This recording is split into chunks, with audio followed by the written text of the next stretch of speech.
When I was 23, I left here. We went to Alaska, went with this gentleman, and we got married in Alaska. And I was there for a total of 11 years. I had my own business. It was called Rhonda Bowley's Fine Gifts. And I sold everything from oil lamps, figurines, and then all the stuff that I made. Hello everyone, my name is Amelia. Welcome back to another Kept interview. Today we have the opportunity to talk to Ms. Rhonda Bowley. Can you kind of tell us about your childhood? I had a real good childhood. I can't complain there. That's good. My parents were good to me, and my dad told me I was crazy because I was going to Alaska. And I said, well, everybody's crazy once in their life. When I was 23, I left here and went with this gentleman, and we went to Alaska. Oh, wow. And his mom was the mayor of Whittier, and we got married in Alaska, and I was there for a total of 11 years. I came back here for 18 months, but then I ended up in Florida, and I lived there 12 years. I ended up coming back here in 2006. How did you meet your husband? I met him at the Michigan Lanes Bowling Alley. Really? Can you tell us the story of He was the first team that I bowled against, and after we decided to start going together, we went to Gun Lake because my grandparents were camping out there, and then I decided we were going to Alaska, so we drove. Took us 7 days, Wow. But it was the best 7 days because I learned responsibility. Everything went good after that. Why did you guys decide to move there? Why? Yeah. Because my husband wasn't working at the time, and his mom, like I said, was in Alaska, and she says, well, why don't you come here? And he says, well, I'm bringing somebody with me. And she says, fine, bring her along. I had my own business. It was called Rhonda Bowley's Fine Gifts. Okay. And I sold everything from oil lamps and figurines and then all the stuff that I made, keychains and whatnot. Did you have a little store? Uh-huh. Okay, and where was it? In Florida. It was real hard to even sell a card. I sold cards for $1, and some days I barely sold the card. If you had a picture and you wanted a keychain made or a button made, I could cut out the picture and put it on a button. Mm-hmm. That's cool. And then what did you guys do in Alaska for My jobs? husband worked at the harbor, at the boat harbor. And when we first got there, you got to picture Alaska being a remote area. I worked for one of the restaurants. They had 2 restaurants in Whittier, and I worked in the grocery store there. And I also sold Avon. And I did real good selling Avon because I was the only person in a town of 300. Oh, a town of 300. Yeah, we had Wow. 300 year-round that lived in Whittier. Wow. So did you know everyone in the little Oh, yeah. 300-person town? And with me, I knew everybody. If I didn't know them personally, I knew their dogs. Aw, yeah. Because when you're out walking your dog, constantly yelling at the dog. So somebody would say, well, who's that? I'd say, oh, they own so-and-so. But when we first got there, this girl wanted me to pick a wedding date, and my husband said 5th Friday in February. I said, there ain't 5 Fridays in February. Well, there was in the 2008, And I didn't want to wait that long because we went to Alaska in '82. Oh my word. And so anyway, I picked a month that had 5 Fridays, which was April. So we got married April 30th of '83. So we were married 40 years, just shy of 41. What had the biggest impact on your marriage lasting for How so did long? the impact? Like, what's the key to a marriage that Trust. lasts so long? And loving them and getting along right away. Of course, I worked with them in the one job we worked at. He was in receiving. He'd bring the products in and I'd ship it out. And everybody said, how can you work with your husband? I said, well, we're on 2 separate parts of the building, but we saw each other every day. And I dealt with the truckers, so they knew we were married, and so they'd ask me how my husband was today, and I'd say, well, he was fine till you pulled in. And they go, oh, okay. I said, no, he's okay. So we got along with everybody. It's cool. Do you have any dating or relationship advice for anyone that would be watching this? Just to get along with your spouse, and you don't always have to say yes, dear, no, dear, but it helps. Do you have any favorite memories from your time in Alaska, or funny stories, or?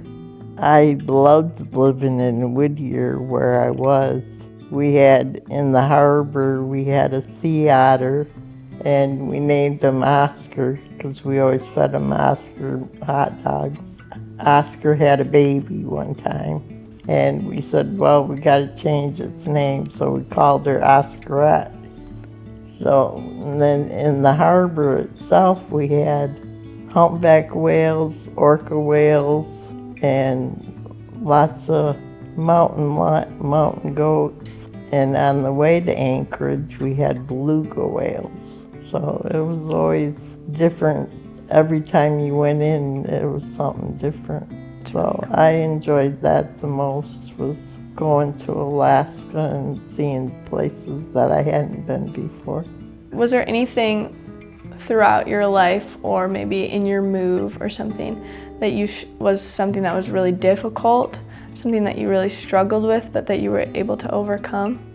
It was difficult when I first lost my husband, because I had to learn all over again how to be independent and do things for myself and ask for help when I needed it. Yeah. And have you been able to? I mean, it was hard. I mean, Yeah. when you live with somebody for 40 years and you're doing, you're with them all the time, and then all of a sudden he's gone, it's real hard. Yeah, wow. What is some advice that you would give to people who are about my age? So I'm 21. Find somebody that likes your beliefs and likes to do what you like, instead of just finding somebody that, oh, we're good for a while, and then they, after a certain amount of time, they turn just the opposite. So I would say find a Christian man and somebody that has your beliefs. Yeah, that's good. A lot of people in our age are making a lot of big decisions, like where they should go to college or what job they should go into. Do you have any advice on how to make decisions? Well, I never went to college, but I would say find something that you get along with your boss and everything's going good that way. Yeah. So find, again, your location, and you get along with everybody and your job works for you. Yeah. You mentioned like finding a Christian man or somebody that lines up with your beliefs. What is your worldview? Well, when I met my husband, he talked to me into going to the bar, and I said, I grew up a Baptist. He says, well, I'm not telling you you had to drink. I wanted you to listen to the band. And I said, okay. You gotta enjoy the music that you're both listening to. And we were into oldies, so that helped a lot. And you find a church that you like the minister and they preach what you want to hear and go from there. Is there a moment in your life where you gave your life to Jesus? Yeah, I was probably 14. Well, I rededicated my life in New York at one of the church camps we went to. I've always been, I thought, a pretty good Christian and always read the Bible and did stuff that way. I smoked until I doubled over in pain. I said, that's it, I gotta quit. So I went cold turkey, and to this day, I've had maybe 3 cigarettes since I quit, and I'd have them just to keep the mosquitoes away. How did your relationship or belief in God affect your life? Oh, it affected it a lot. How we acted and what we did and where we went and things that we used to watch, we didn't watch anymore. And it just changed for the better. Do you have a time that you remember that you saw God? Do you have any advice for people? Just like staying grounded in their faith through different seasons of life? Well, you have to believe. If you don't believe, then it's not going to help you in the long run. Like with me, as for me and my house, we will serve the Lord. Mm-hmm. And that's the way I feel. How has your relationship with God changed throughout your life, or has it at all? No, it's about the same. If you died today, how certain are you that you would go to heaven? Oh, 100%. Yeah? Why? Because of the way that I believe in the Lord, and I have all my ducks are in a row, and I just know what would happen if I died. Yeah. Are you afraid of death at all? No. Oh, that's good. I sometimes wish it was sooner than later. Because the way the economy's going.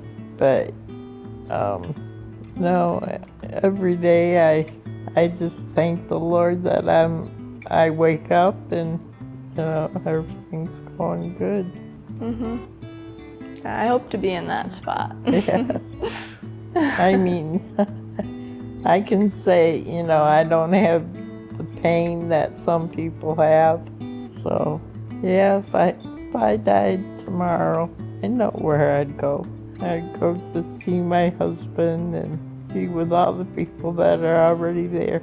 Has the Lord been teaching you anything recently? Oh, every day, teaching me to have patience and just believe in others. And, if somebody wants something, have faith that they'll help me with what I want.